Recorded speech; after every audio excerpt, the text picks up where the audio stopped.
2026-এর mega লড়াইয়ের দামামা বেজে গিয়েছে। এবারের আকর্ষণের কেন্দ্রবিন্দু বীরভূম, যা জেলা একসময় পরিচিত ছিল অনুব্রত মণ্ডলের গড় হিসাবে। সেখানে কি এবার ঘাসফুল ফুটবে, নাকি পদ্মঝড় সব ওলটপালট করে দেবে? বীরভূমে 11টি আসনের জনমত সমীক্ষা কি উঠে আসছে, আজ আমরা জানবো এই ভিডিওতে।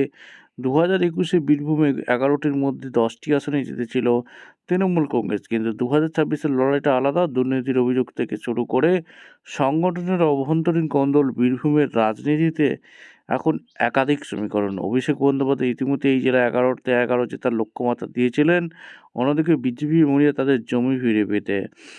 গতবার 10টি আসন পেলেও এবারে কিছু আসনে কড়া টক্কর মুখে শাসক দল কি চ্যালেঞ্জের মুখোমুখি হবে? গত বিধানসভায় মাত্র একটি আসনে জিতলেও এবার তাদের ভোট ব্যাংক কি বাড়বে? বাম কংগ্রেস জোট বীরভূমে কিছু পকেট কি খাতা খুলতে পারবে? আজকের এই ভিডিওতে বিস্তারিত আলোচনা করব।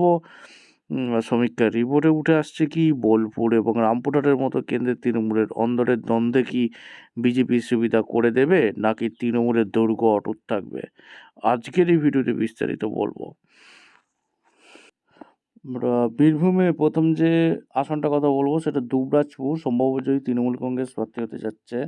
সাঁইথিয়া সম্ভাব্যজয়ী তৃণমূল, সিউড়ি সম্ভাব্যজয়ী তৃণমূল, রামপুরহাট সম্ভাব্যজয়ী তৃণমূল, হাসান সম্ভাব্যজয়ী তৃণমূল, নলহাটি সম্ভাব্যজয়ী তৃণমূল, মুরারাই সম্ভাব্যজয়ী তৃণমূল।